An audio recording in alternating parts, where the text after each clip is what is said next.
Welcome to the Singapore Management University podcast series, where we feature the latest insights and perspectives from our faculty. As computing services play an ever bigger role in our lives, the design of compelling applications require deeper insight into people's thinking, behavior, and motivation. It would be ideal if we can do this with minimum interference using mobile and wearable devices that people carry all the time. Fortunately, technological advancement is opening up an unprecedented opportunity to make this a reality. In particular, understanding people-to-people conversations is essential, as people spend a significant amount of their time on social activities. However, capturing such people-to-people conversations is a challenging problem due to subtlety and unpredictability in conversations. In a sense, it could be more difficult compared to people-to-machine conversations such as Siri or Google Voices, as the latter just needs to understand the meaning of what users say and obey the instructions given. Assistant Professor Ee Yong Ki of the SMU School of Information Systems is a pioneer in mobile sensing and context monitoring. He has used mobile and sensor technology to capture and monitor human behavior accurately, enabling useful mobile applications that were not available to us before. In this podcast, Professor Ee shares with us his research and applications. Professor, can you briefly explain what mobile sensing and context monitoring are? Many of you must have been surprised by your phone since it knows a lot about you more than you thought. So for example, it knows how much you walk every day and suggests for exercises when you do not move sufficiently. Or it knows your regular commuting route and recommends better transportation options. These are all enabled by mobile sensing technology, in other words, context monitoring technology. So in a nutshell, mobile sensing broadly indicates a set of techniques to capture various contexts of mobile users, such as activity, location, companion, conversations, to provide services more suitable for the user's situation. This is particularly important in mobile computing because people use the devices in a variety of real-life situations, different from desktops or laptops that people usually use in a few limited places such as offices, classrooms, and homes. By working with speech therapists and a few colleagues, you have developed an app called Talk Better to help parents of young children with language delays. Please elaborate on what the app does and how it benefits these parents. Broadly speaking, my research is to bring the mobile sensing to the next level, to capture subtle and sophisticated human context and build impactful application on top of that. So Talk Better is actually one of the good examples toward this direction. To explain the brief background on why we developed this application, millions of children worldwide are suffering from the language delay problem, which means that they catch up their mother tongue slower than their friends at the same age. And this gives them massive challenges to build up their social skills, which influences their life for a long time. So these kids actually see a speech therapist 2 to 3 times a week, but treatment is, as you know, very expensive and limited to just a few hours a week.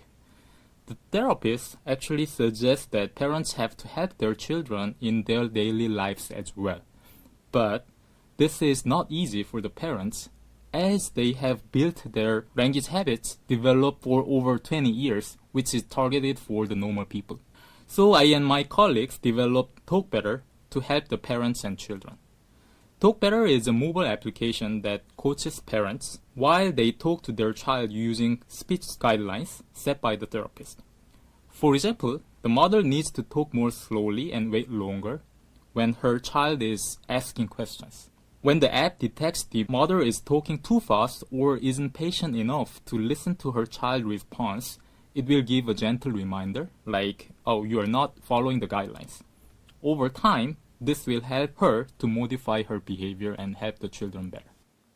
Has the app been used in Singapore or overseas? Who are the users? That's a good question. I started off this app in Korea, and the app was very well received among the parents in our studies. Now, a children's hospital in Singapore has expressed their interest in conducting a field trial during their therapy sessions. And we are expanding the discussion for that.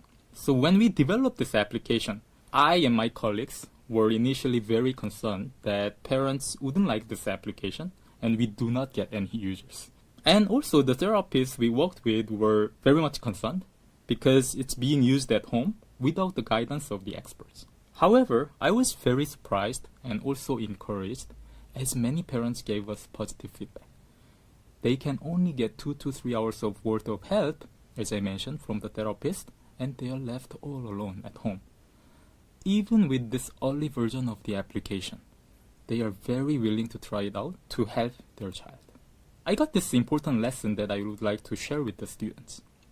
Even if the technology or any solutions that you are pushing for isn't entirely ready, we should go ahead and try it out.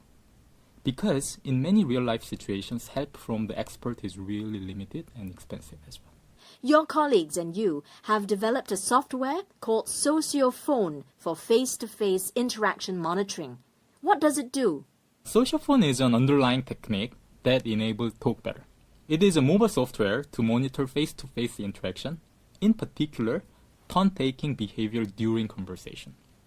So when people take turns in a conversation, capturing these turns in real time is a technically challenging problem. Firstly, each turn is really short. It lasts about only a little longer than 2 seconds, while traditional approaches require at least 4 seconds amount of data to identify who is speaking. And secondly, existing techniques use complicated algorithms that consume immense battery power. This is exactly why I developed Sociophone, which enables accurate real-time turn tracking with very little power consumption. So the key idea in a high level is quite simple. When I speak, my phone captures the volume of my voice as louder and yours as lower. Vice versa when you speak. By using these simple volume features, we managed to capture the turn taking of the speakers with really low computational requirement. Also, with the use of simple volume features, you just need only 500 milliseconds worth of data to capture who is speaking at that moment. What are your future research plans? We actually have made interesting progress so far, while we still do have a long way to go. Right?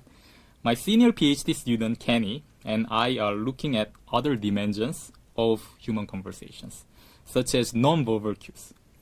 So we are using various other sensors such as IoT cameras at home or motion sensors in wearable devices like wearable watches to analyze facial expressions and hand gestures. We actually realized that non-verbal information is as important as verbal information to make sense of the intricacies of human interaction. Let me actually give you an example. We had this case while we tested the Talk Better app.